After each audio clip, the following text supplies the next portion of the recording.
The ocean does not often return what it takes.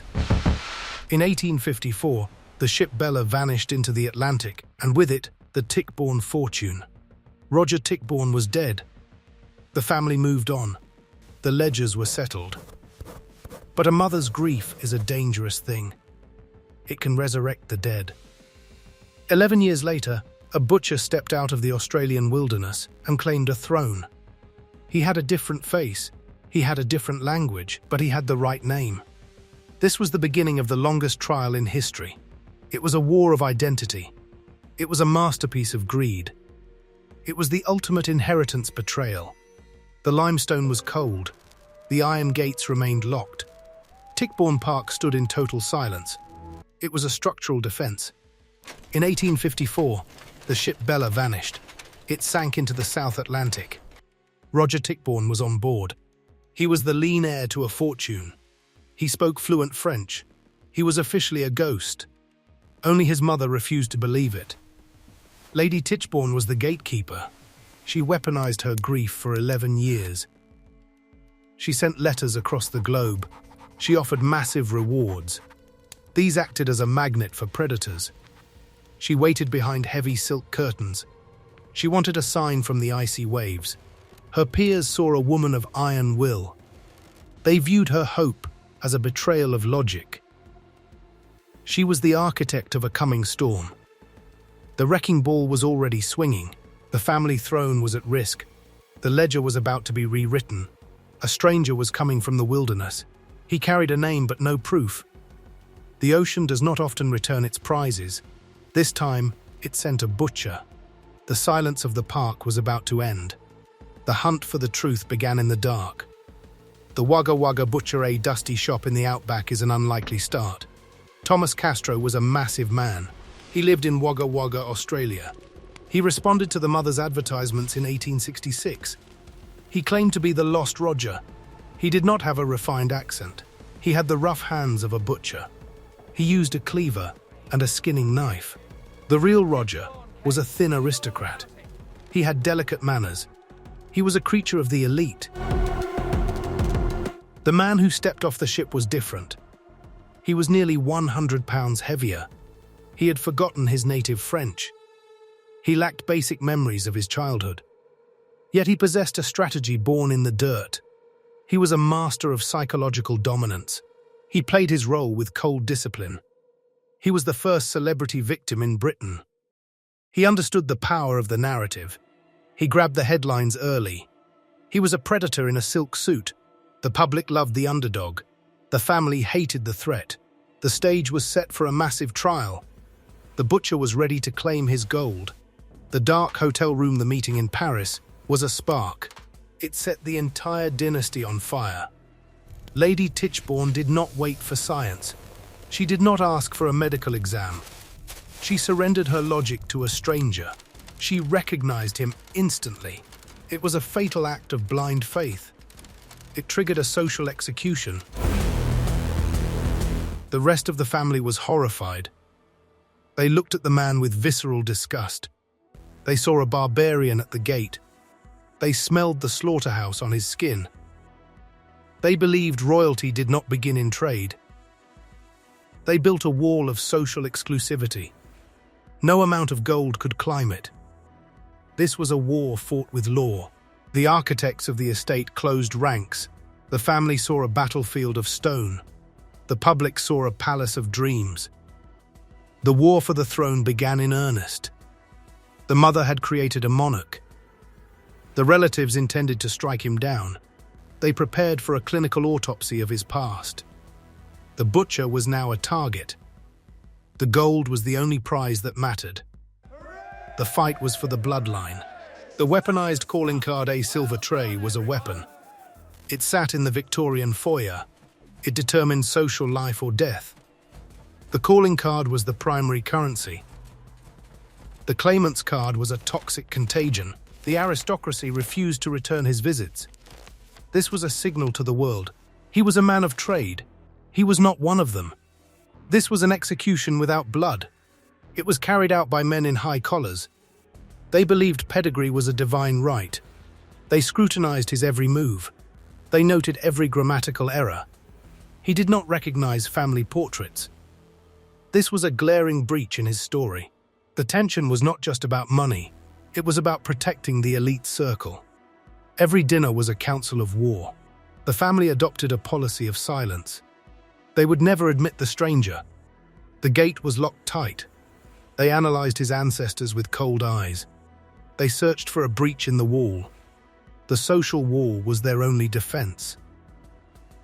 The butcher stood outside in the rain. He waited for his moment to strike.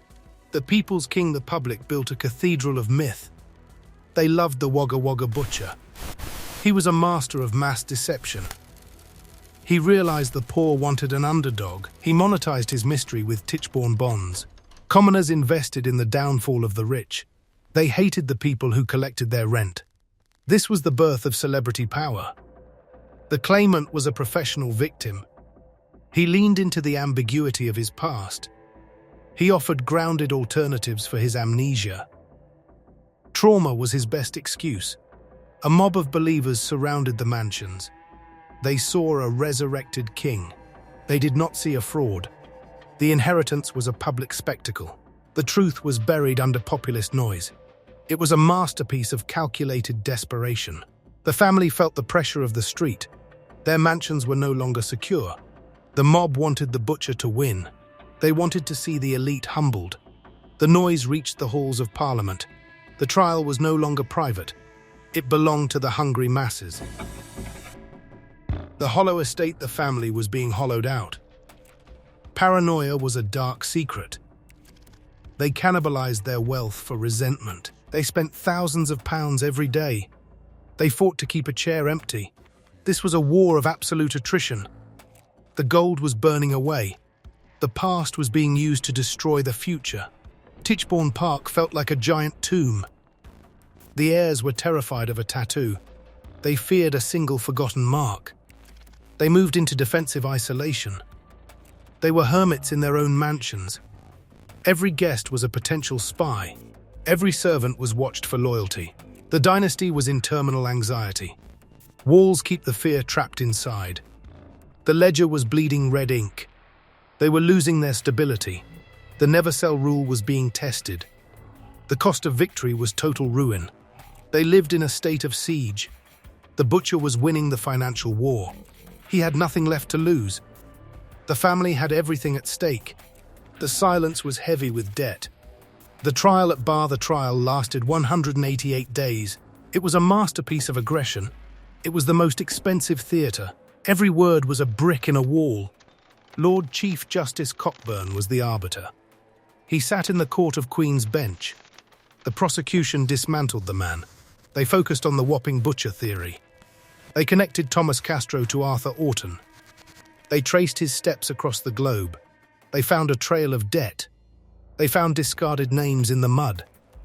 A family in Wapping recognized his face. They saw their own missing son. This was the structural collapse of a lie. It was an investigative autopsy. The nation watched with bated breath. The public saw the cracks in the ghost. The narrative was falling apart, yet the claimant remained unshaken.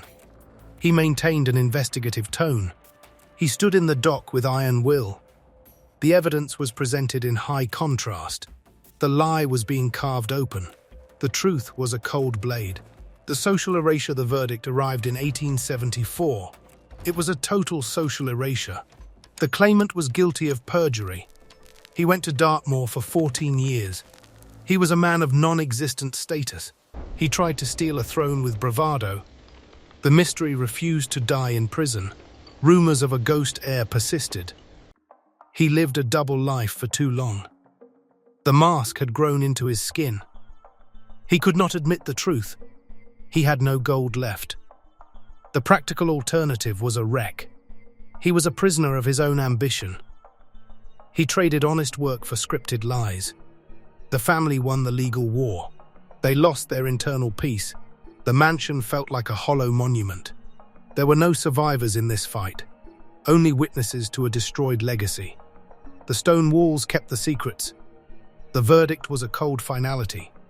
The butcher was gone. The name was tarnished forever. The ledger was finally closed. The prosecution moved with clinical coldness. They did not use emotion. They used the geometry of the body. Doctors mapped the scars of the real Roger. He had been bled in France as a child. This left distinct marks on his ankles. These were the permanent records of his youth. The man in the dock was unblemished. His skin was heavy and smooth. He was a biological blank slate. He had forgotten the shape of his own history. This was the clinical execution of a myth. Investigators presented the Orton theory with precision. They matched his ears to a family in Wapping. They matched his hands to the local butchers. Every physical detail was a nail. The jury watched the folklore vanish. It was replaced by the mundane truth. The mystery was stripped of its romance. A fingerprint was more powerful than a memory. The high-stakes game of masks was ending. The butcher was being carved out. The knife of forensic truth was sharp. The aristocrat was a forgery. The man was an imposter. The verdict was inevitable now. The vanishing gold money was the silent engine. The trial was a financial vortex. The Tichborne Estate was being liquidated. The family sold ancient lands for survival. They sold timber rights for legal fees. They burned the house to save the door. This was the internal rot of a dynasty. They valued the name more than stability. Every day of trial cost a fortune. The inheritance was dwindling to nothing. The winner would inherit only debt. The public did not see the ledgers. They only saw the man in black. The drama was a mask for poverty. The Tichborne bonds were losing value. The greed was consuming everyone involved. It was a war of total attrition. Only the solicitors were getting rich. The gold vanished into legal fees. The banks were the true victors. The family was winning a hollow crown. The empire was becoming a ghost. The ledger was a record of ruin. The butcher had ruined them all. The victory was a Pyrrhic one.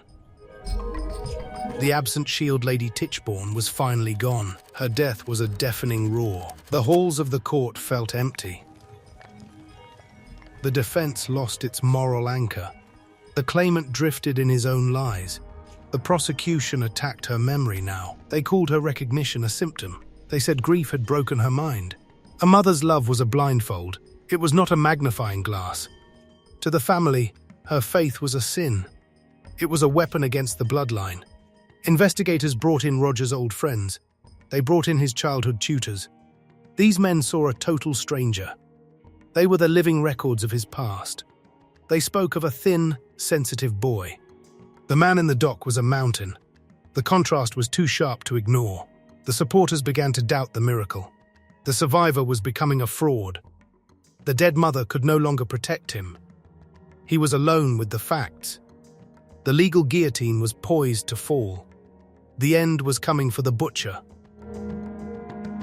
The shattered illusion, the verdict, was a social earthquake. It shattered the elite's armor forever. The family won the legal battle. Their reputation was left in the mud. They had aired their darkest secrets. They revealed madness and cold debt. The wall of exclusivity was now porous. It was proven to be fragile. The public saw the elite scrambling. They were protecting coins from a tradesman. This loss of mystique was a wound. It would never fully heal again. The Tichborne name became a joke. Music halls mocked the ancient bloodline. It was a symbol of fragile power. A butcher had shaken the crown. The family retreated to Hampshire in shame. The silence was no longer dignified. It was the silence of exhaustion. They kept the land but lost respect. They were no longer viewed as gods. They were just people with money. The social wall had collapsed. The butcher had left his mark. The dynasty was changed forever. The stone-silenced Dartmoor prison was a different world. It was a place of cold limestone. The pretender was stripped of his silk. He was reduced to a number. He was a prisoner in a cell. The psychological mystery grew in the dark. He never dropped the act once. He spent years writing letters to fans. He maintained his investigative, restrained tone. He claimed he was wrongly accused still. This was no longer about the greed. It was a total immersion in lies. The mask had grown into his skin. He was a prisoner of his own ego. He could not admit the truth now. The truth meant he was a shadow. He chose the identity of a failure. He hated the reality of the butcher. This was his final transformation phase. He was the landlord of a memory. The memory no longer existed for anyone. He was a ghost haunting a stone cell. Regret was his only companion there. The gold was gone.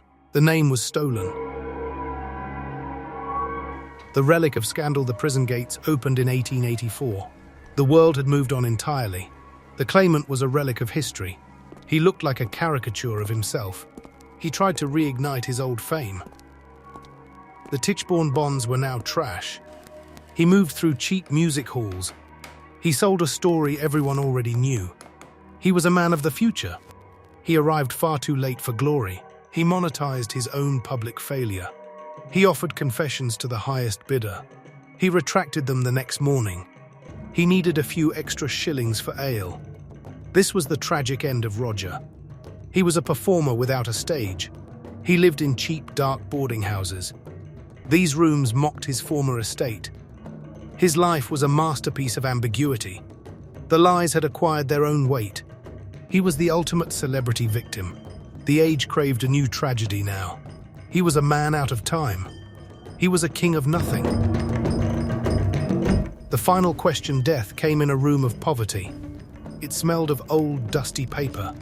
The man left one last mystery. He lay dying with a plan. He retracted his previous autumn confession. He asserted his claim one last time. This was his parting gift to us. He knew a resolved mystery is dead. An open question lives forever in history. He died as a large question mark. He ensured his own strange immortality. The family allowed a final act of mercy. They engraved his coffin with the title. Sir Roger Tichborne sat on the lid. It was a final psychological victory for him. Even in death, he forced recognition. The elite had to carry his name. The funeral was a very quiet affair. Only a few believers attended the grave. They still hoped for a miracle heir. The ledger was finally closed for good. The ink was still wet on the page. The butcher was buried as a knight. The lie survived the man. The verdict of history, Tichborne Park, is a silent witness now. The stone is cold and unmoving. The estate is a reminder of greed. A fortune built on land is a target. Predators always watch the high walls. History remembers the titans and their wars. It studies the imposters for the truth. We want to believe in the miracle. We want the butcher to be king. It means identity is not fixed forever. The Tichborne case was a dark mirror. It showed the face of Victorian greed. A name is only as strong as ink. The heirs have faded into the background. Their wealth was scattered by the law. The trials destroyed what they protected. You can inherit the dirt of the land. You cannot inherit a peaceful spirit. The gates of the park stay locked. The secrets are trapped in the limestone. The verdict is yours to reach now. The ghost of the butcher remains today. He lingers in the Hampshire fog. The story is over. The legacy of the Tichborne name did not end with the closing of a coffin lid or the finality of a prison sentence. It survived as a psychological scar on the British landscape. The great mansions of England are often built on the never-sell rule of land and gold. This creates a mountain of wealth that attracts the desperate and the clever. The butcher of Wagga Wagga was merely the first to find a crack in the limestone wall. He proved that an identity can be a weapon of mass destruction if handled with enough brass. The family spent their fortune to protect a name that had already been hollowed out by the public gaze. They won the land. They lost the peace. This is the ultimate lesson of the Gilded Age. You can hoard the dirt beneath your feet, but you cannot own the story of your life. The real Roger Tichborne remains a ghost in the Atlantic. The imposter remains a ghost in the music halls. The verdict of the crowd is never truly settled. History is a ledger written in disappearing ink. We are all just landlords of a temporary memory. The stone is cold. The hunt is over. The silence returns to Hampshire. The geography of greed is mapped by the trials we leave behind for our heirs to resolve. We build our estates to withstand the weather, but we ignore the rot of our own secrets. The Tichborne case serves as a dark mirror for every dynasty that values prestige over truth. It showed that a single man with a butcher's knife and a mother's grief can shake a throne. The social guillotine eventually falls on everyone who lives behind a wall. It does not matter if you were born in a palace or a shop. The courtroom and the grave treat everyone as equals in the end. The Tichborne Park today is a monument to the cost of suspicion. It is a reminder that the most expensive thing you can own is a lie. The gold is gone. The family is thin. The name is a punchline. This is the final realization for the viewer who has stayed patient. The greatest betrayal is the one we commit against our own blood for the sake of a ledger. The story is a circle. The circle is now closed. The verdict is yours. The legal machinery of the Victorian age was a cold and grinding beast. It did not care for the warmth of a mother's heart or the hope of a public mob. The defense team tried to build a wall of anecdotes to protect their man. They brought in old servants who claimed to see the familiar Tichborne eyes. They brought in soldiers who swore they recognized the military bearing of their old comrade. But the prosecution was building a different kind of wall. It was a wall of hard, physical facts that could not be moved by sentiment. They produced a ledger of the butcher's debts in Australia. They showed he had lived as Arthur Orton for years before the claim. This was a forensic autopsy of a stolen life. The courtroom was a theatre of high-stakes tension. Every word from the witness stand was a calculated blow to the imposter's mask. The family watched, with a mixture of dread and growing confidence. They knew the truth was a slow hunter. The butcher was beginning to look like a man trapped in a cage of his own making. The gold was still out of his reach. The financial cost of the war was a secondary tragedy for the Tichborne Estate. They were winning the legal battle, but losing the foundation of their wealth. Every hour in the Court of Queen's Bench was a drain on the family's future. They sold off ancient rights to timber and stone. They mortgaged the very land they were fighting to protect. This was the internal rot of the dynasty. The never-sell rule of the patriarch was being shattered by the ego of the defense. The public did not see the red ink in the family ledger. They only saw the carriage rides and the silk hats. The inheritance was being hollowed out from the inside by 1,000 legal quills. It was a war of total attrition. The winner would inherit a name, but perhaps no land. The butcher had forced the elite to burn their own house down. This was his most successful act of sabotage. He had made the cost of his removal almost as high as the value of the estate. The gold was vanishing into the pockets of the lawyers. The identity of the claimant was not a single lie. It was a masterpiece of composite identities. The prosecution argued that Thomas Castro had spent years studying the Tichborne history from afar. He was a man of iron discipline who memorized the names of dogs and horses he had never met. He learned the layout of rooms he had never entered. This was a clinical investigation into the limits of human memory. The ghost heir used amnesia as a strategic shield whenever he was cornered. He claimed the trauma of the shipwreck had erased his French and his manners. It was a grounded alternative to the paranormal return of a dead man. But the investigators found the letters he wrote to the Orton family. They found the link to the Wapping butcher shop. This was the structural failure of his narrative. He was a man with two pasts and no future. The jury looked for the tattoo that the real Roger always carried. It was not there. The physical blueprint of the heir was missing from the butcher's skin. The silence in the court was heavy with the weight of the truth. The social death of the claimant was more painful than any prison sentence. When the elite realized the game was over, they turned their backs with surgical precision. The porcelain queens of London society erased him from their guest lists forever. He became a toxic subject in the drawing rooms where he once hoped to rule. This was the ultimate social execution. A man who sought a throne was left standing in the rain of public ridicule. The family's victory was a cold and bitter one. They had proven their legitimacy, but they had lost their mystery. The Tichborne name was now a permanent part of the history of fraud. They retreated into the limestone walls of their estate. They lived like hermits in a geography of shame. The man in black was no longer a threat, but he was a ghost that would haunt their name for a century. The wall of exclusivity had been breached by a tradesman. The damage to their prestige was permanent. They had the land, but they were prisoners of the scandal. Dartmoor Prison offered a different kind of silence for the man who almost stole a kingdom. He wore a uniform of coarse wool instead of fine silk. He ate the bread of a convict instead of the meat of a lord. Yet he never dropped the character of the aristocrat. He spent his nights in a stone cell writing to his few remaining believers. This was a psychological immersion that defied logic. He had lived the lie for so long that he could no longer find his way back to the truth.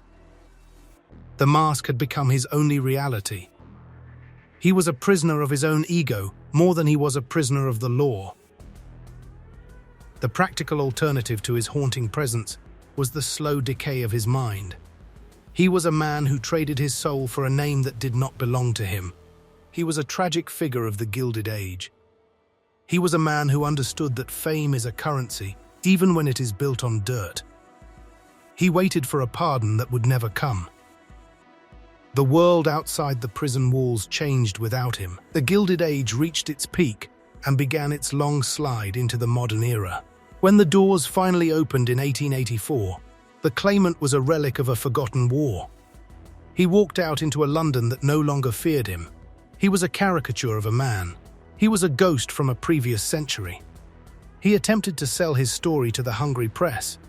He gave speeches in smoke-filled halls to people who wanted a laugh. He was a man of the future who had lost his timing. He monetized his own ruin to buy ale and bread. He was a performer who had lost his stage but kept his script. The music halls of the North were his final palaces. He told the story of the shipwreck and the mother's kiss. He told of the trial and the stone cell. He lived in the shadows of the very estates he once tried to own. He was a king of the gutters now.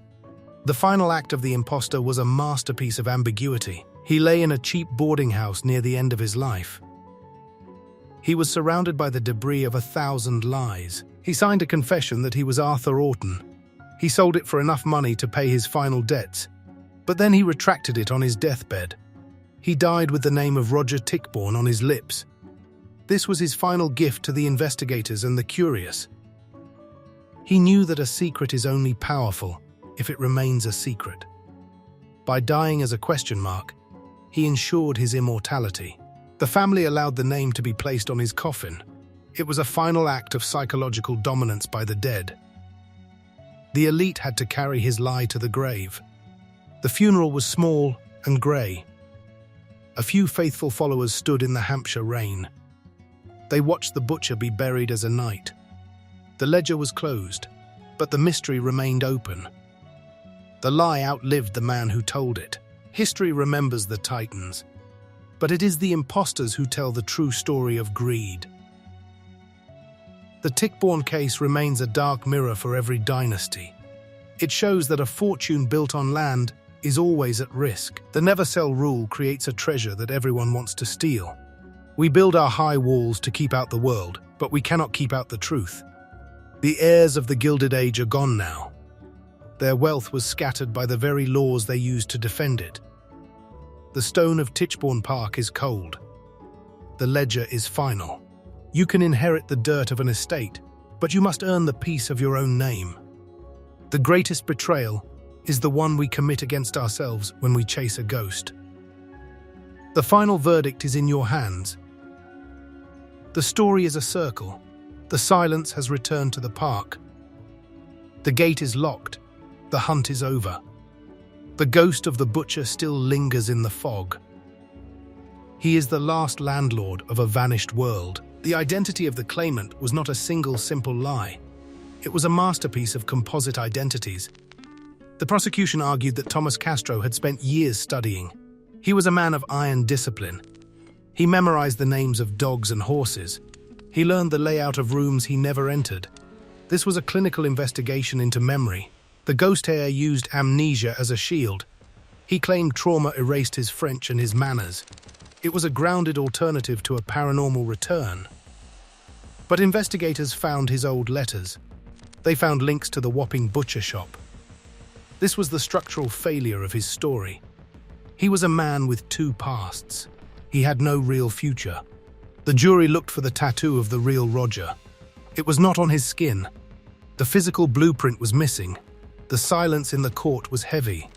The truth was a cold weight. The jury saw the imposter. The mask was falling. The butcher was exposed. The gold was out of reach. The financial cost of the war was a tragedy. The Tichborne Estate was winning, but losing its base. Every hour in court was a drain. The family sold ancient rights for survival. They sold timber and stone to pay bills. Evidence surfaced regarding a brief, forgotten residency in Melipilla during the Scion's 1853 trek. Local witnesses described a slender, refined youth who befriended a village doctor.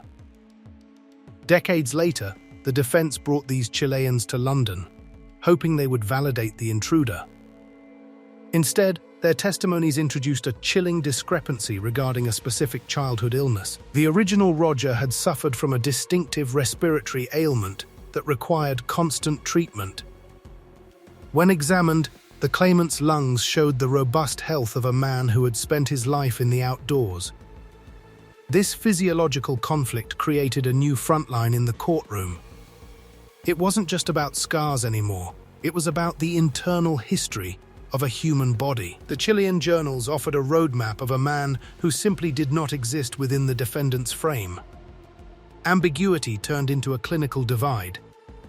Graphology became a weaponized science during the cross-examination of the 1870s. Experts scrutinized the loops and slants of Roger's teenage diaries against the crude block lettering of the Australian's correspondence. They discovered that the real heir possessed a muscular memory for French cursive, a style characterized by specific flourishes. The claimant's script, however, showed the laborious effort of someone imitating a foreign hand. Every ink stroke was analyzed for pressure and speed, revealing a psychological profile of intense anxiety. The defense argued that labor had hardened the fingers, changing the grip on the pen. Yet, the prosecution demonstrated that the fundamental spacing of the letters remained a constant biological trait. Ink became a diagnostic fluid. Handwriting was no longer just communication. It was a fingerprint of the soul. Veterans from the 6th Carabiniers were summoned to identify their former lieutenant. These soldiers remembered a man who struggled with the rigid discipline of cavalry life. They recalled Roger's specific seat in the saddle and his peculiar way of commanding a troop. When the claimant stood before them, the recognition was absent. He failed to answer basic questions regarding the regimental colors or the names of fallen comrades. The military code of honor acted as a filter that the intruder could not pass through. These men lived by a shared memory of mud and steel that the butcher could not simulate. Even his attempt to wear the uniform felt like a theatrical costume. The camaraderie of the barracks proved to be an impenetrable social fortress. A title can be stolen, but a shared trauma cannot. A forgotten piece of jewelry became a focal point for the prosecution's closing arguments. Lady Tichborne had once given Roger a miniature portrait encased in a gold locket. The claimant was asked to describe the internal engraving, a detail known only to the immediate family. His silence in the witness box was deafening. He guessed at religious symbols, but the truth was a simple, intimate date of a family tragedy. This failure suggested that the mother's recognition was based on a desperate need to believe, rather than factual evidence. The locket represented the private, unrecorded history that no spy could ever uncover. It was a physical manifestation of the intimacy he lacked. Without these small, personal keys, the grand doors of the estate remained firmly shut. Truth lived in the tiny, golden details. Populist riots began to threaten the stability of the legal proceedings as the verdict loomed. The London working class viewed the trial as a symbolic war between the common man and the entrenched elite. They didn't care about graphology or military records. They cared about the perceived arrogance of the judges. This external pressure created an atmosphere of impending insurrection. The government was forced to deploy additional constables to maintain order around the courthouse. For the first time, a private inheritance dispute threatened to spark a national political crisis. The claimant became a vessel for every grievance the poor held against the wealthy. He was no longer a person. He was a revolutionary banner. The judges realized that their decision would either calm the streets or burn the city. Law was now competing with the mob. Logistics of the 1853 departure provided a grounded roadblock that no amount of Australian charm could bypass. Investigators tracked down the London coach builder who had custom-fitted Roger's travelling trunks. These containers were designed for a man of specific, narrow proportions, featuring hidden compartments for delicate surveying instruments. When the claimant attempted to describe his former luggage, he spoke of heavy, iron-bound crates typical of a merchant's cargo. This discrepancy highlighted a fundamental ignorance of the physical habits of the wealthy. The way a gentleman travelled was as much a part of his identity as his name. Every strap and buckle in the coach builder's records served as a measurement of the imposter's inaccuracy. Wealth leaves a trail of custom-made artifacts that a butcher can neither afford nor imagine. The trunks remained a phantom in his narrative. A specific Jesuit scholar from Stonyhurst College emerged to challenge the defendant's intellectual pedigree. This man had spent years attempting to drill Latin conjugations into a resistant but capable teenage Roger. He presented the court with original exercise books filled with the scion's doodles and marginalia. These sketches revealed a fascination with French maritime history and specific obscure saints. The claimant was asked to identify these drawings, but he saw only random ink. The tutor argued that while facts can be forgotten, the hand of the mind remains constant. A man's intellectual curiosities are the fingerprints of his consciousness. By failing to recognize his own teenage obsessions, the intruder proved he lacked the internal history of the boy he claimed to be. Memory is more than data. It is a landscape of personal fascinations. Savile Row artisans introduced the concept of somatic memory into the legal debate. They produced patterns from 1852 that mapped the exact slope of Roger's shoulders and the unique curvature of his spine. These paper templates were a topographical map of a human body in its youth. The prosecution argued that while a man can gain weight, the underlying skeletal architecture and bone reach do not transform into those of a different ethnic stock. The claimant's heavy, peasant-like gait and broad, flat feet contradicted the delicate, high-arched profile recorded by the family's bootmaker. This was a battle of the tape measure against the tongue. Clothing was not merely fashion, it was a forensic envelope that the defendant could not fit into. The tape measure revealed a different man entirely. Meteorological logs from the night of the Bella's disappearance added a layer of environmental finality. Scientists from the burgeoning field of weather tracking presented data on the specific supercell storm that had moved through the Brazilian basin. They argued that the sea state would have made the deployment of lifeboats a suicidal endeavor. This grounded, atmospheric evidence countered the claimant's vague stories of being picked up by a passing vessel. No ship in the vicinity had recorded a rescue, and the barometric pressure indicated a sea that devoured everything in its path. The storm was not a theatrical backdrop, it was a physical executioner. By surviving on paper, the claimant was defying the laws of fluid dynamics. The ocean's fury remained the most reliable witness for the prosecution. Family correspondents often utilized a unique, private wax seal, known only to the Tichborne heirs. This specific crest featured a deliberate, minute flaw in the heraldic design, a maker's mark intended to prevent forgery. When asked to pick the correct seal from a tray of replicas, the claimant chose the most ornate and perfect version. He was unaware that the true mark of his identity was a hidden imperfection. This failure demonstrated that he was an observer of the family's public face, not a participant in their private reality. True belonging is found in the knowledge of the flawed and the hidden, not the polished and the public. The wax seal remained an unbroken barrier to his entry. Legitimacy was protected by a tiny, intentional mistake in a piece of metal. Naval architects scrutinized the specific buoyancy of the Bella to dismantle the Osprey rescue theory. The claimant insisted a Gold Rush vessel had plucked him from the swells, but maritime registries showed no ship of that name in the Brazilian corridor during 1854. Discrepancies arose regarding the internal layout of the supposed rescue craft. He described a spacious, three-masted schooner, while the only vessel matching the timeline was a cramped, two-masted merchant brig. This geographical and structural impossibility suggested his survival narrative was a patchwork of tavern rumors. The ocean provides no hiding places for ghost ships in a world of rigorous port logs. Logbooks from the Rio de Janeiro Harbour Office acted as a final, ink-stained curtain. Probability dictated that the heir remained at the bottom of the Atlantic. The Osprey was a phantom of the mind. Phrenology entered the courtroom as a controversial clinical tool for racial and class-based categorization. Dr. Keneally argued that the defendant's cranial capacity matched the refined dimensions of a Norman aristocrat, but opposing surgeons focused on the frontal lobe's protrusion. They compared the claimant's jawline to the Orton family's distinctive mandibular structure, a heavy, utilitarian bone shape. This was the 19th century's version of DNA testing, attempting to read a biography in the bumps of a head. While the science was flawed, the intent was forensic. To prove that a man's skeleton cannot lie even if his voice does, they viewed the intruder's skull as a map of his whopping origins. Every millimeter of the defendant's forehead was measured against the portraits of the Tichborne ancestors. The bone density told a story of labor, not leisure.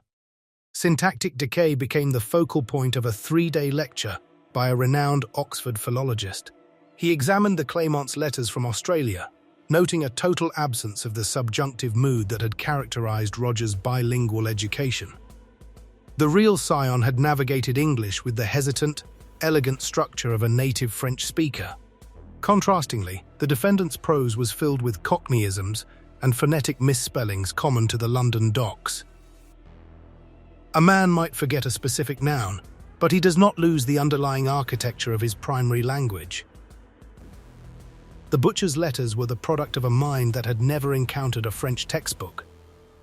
Words were not just carriers of meaning, they were clinical samples of an intellectual history. The lack of a Gallic lilt in the writing was a biological impossibility for a man raised in Paris.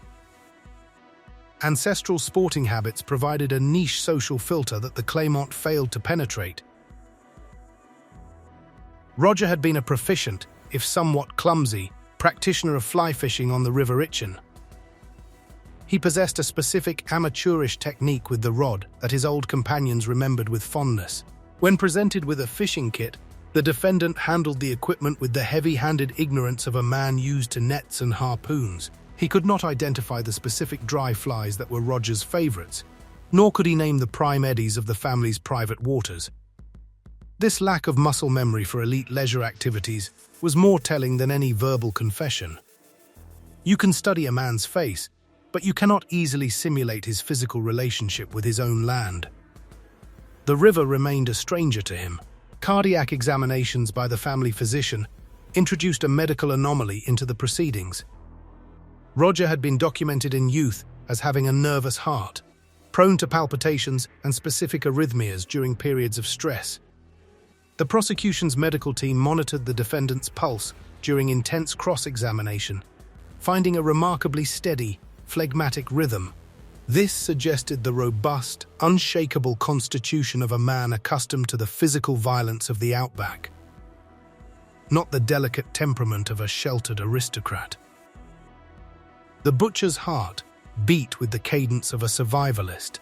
This clinical data offered a grounded, physiological alternative to the emotional claims of the mother. A man's internal organs are the final curators of his true identity. The defendant's pulse was too calm for a man who claimed to be a shattered survivor. Olfactory recognition was deployed as a desperate, sensory gamble by the defense team. They introduced specific grooming oils and French colognes that Roger had favored during his military tenure.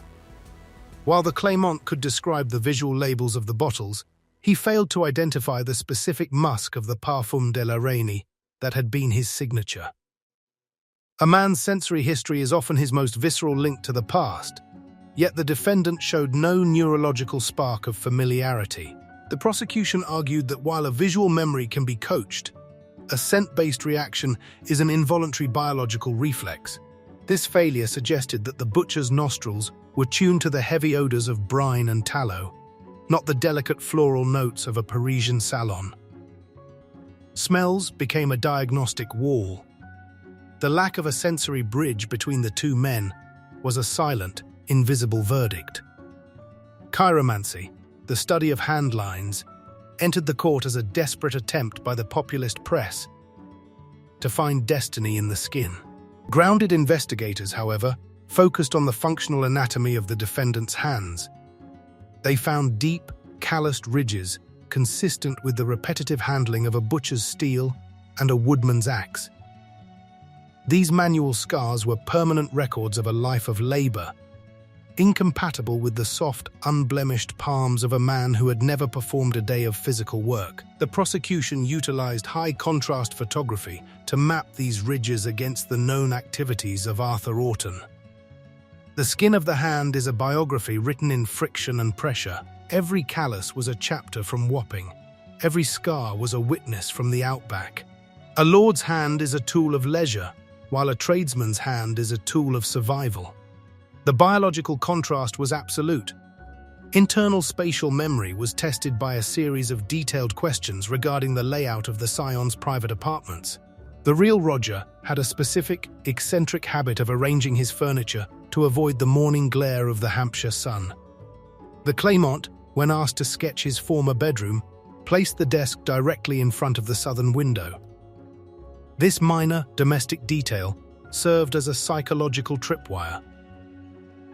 A man might forget the color of the curtains, but he does not forget the physical navigation of his own room. This lack of spatial resonance suggested that his knowledge was derived from maps and descriptions rather than lived experience.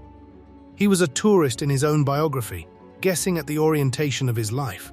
The architecture of his memories was structurally unsound. He could not find his way through the house of his own past.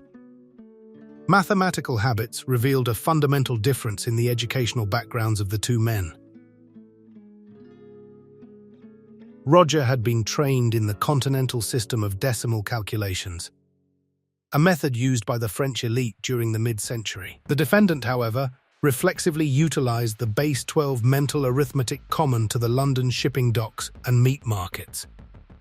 This was a deep-seated cognitive reflex that could not be easily unlearned. When asked to perform a quick calculation of a currency exchange, the butcher fell into the rhythmic patterns of a Wapping merchant.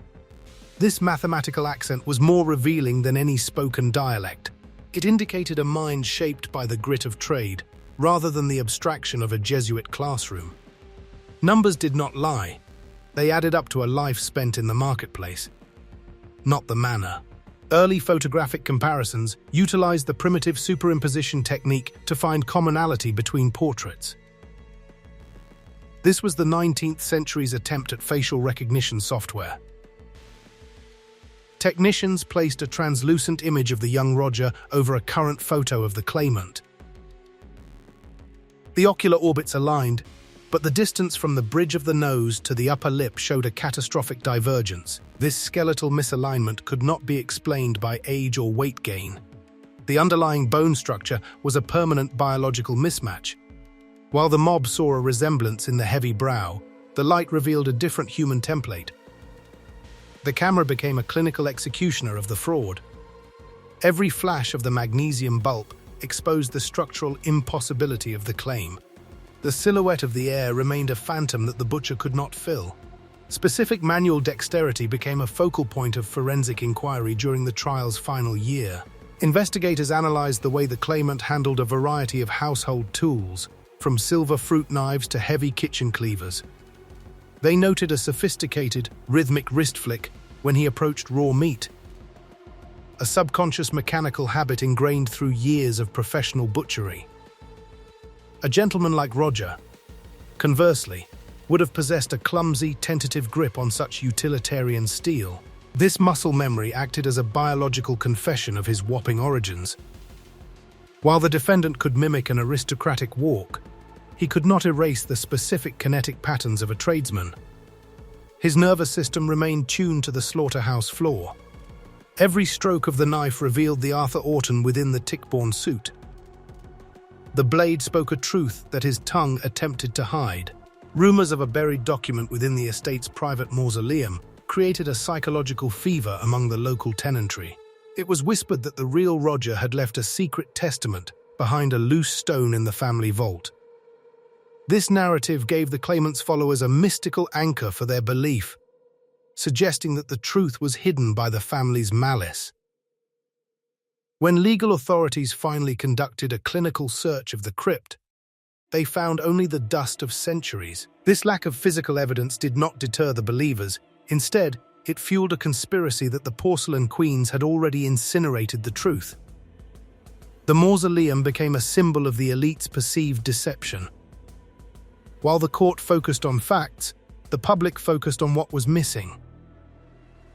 This subterranean mythology made the butcher a martyr of a hidden history. Insurance investigators from the maritime sector introduced a cold, statistical finality to the Bella's fate. They presented survival rates for mid-century Atlantic shipwrecks, proving that a lone survivor in an open boat had a near-zero probability of rescue. This actuarial data stripped the romance from the wandering heir narrative. The court was forced to choose between a biological miracle and a common fraud. These statisticians transformed the mystery into a mathematical equation, where the butcher was the only logical variable. By framing the survival as a physical impossibility, they made the mother's recognition seem like a clinical delusion. The sea had balanced its books decades ago, and it did not issue refunds. The claimant was fighting against the immutable laws of probability. He was a statistical ghost attempting to occupy a living chair. Horticultural knowledge served as a niche social filter that exposed the claimant's lack of childhood roots.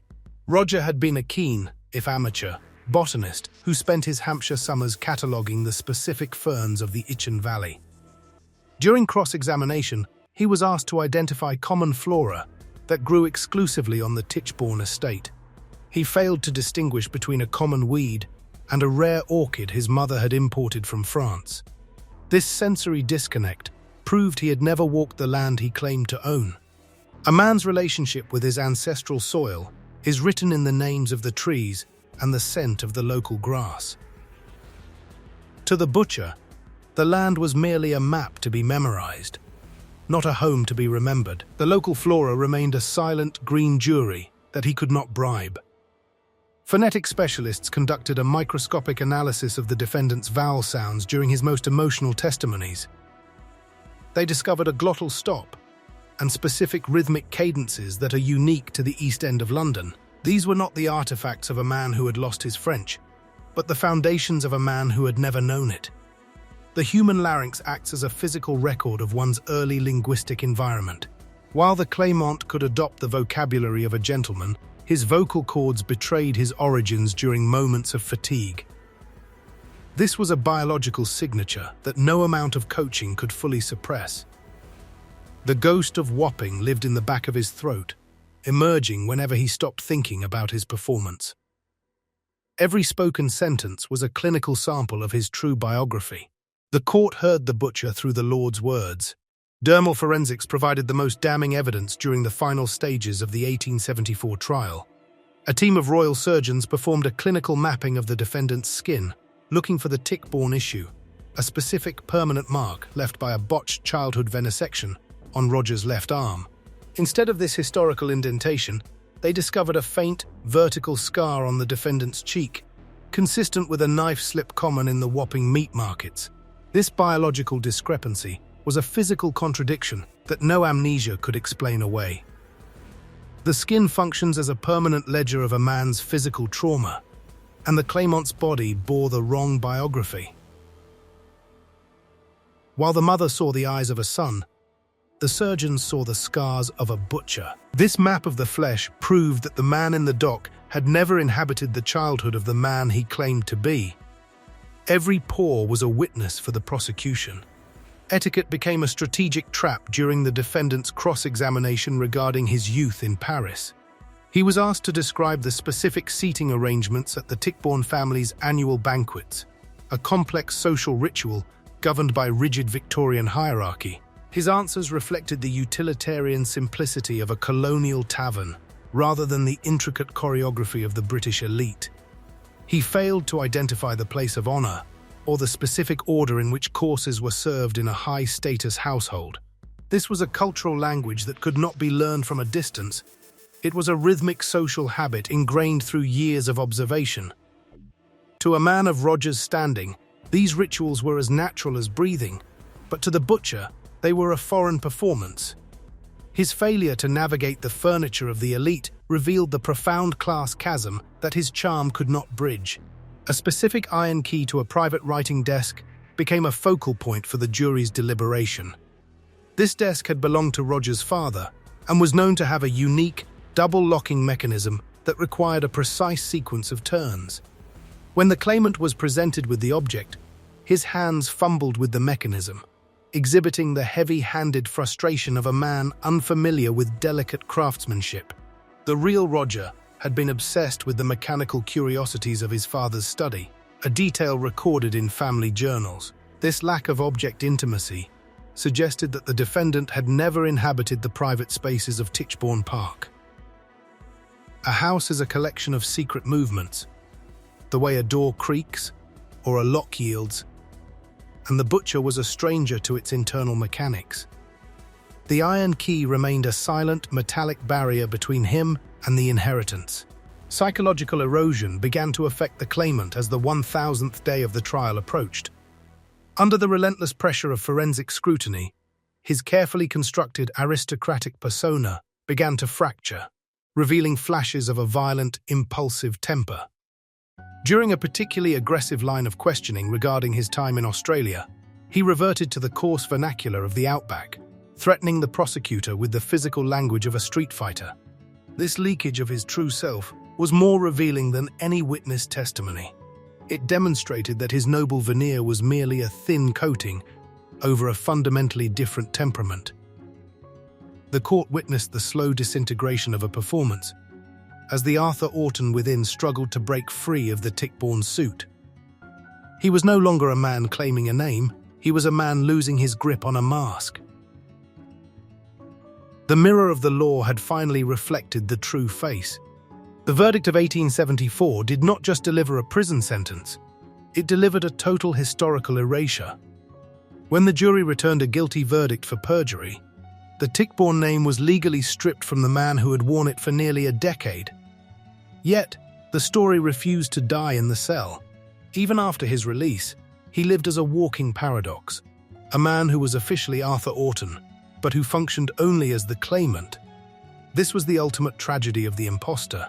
By successfully mimicking another man's life, he had permanently hollowed out his own. He died in 1898, a relic of a vanished age of deception, leaving behind a legacy of doubt that still haunts the Hampshire fog.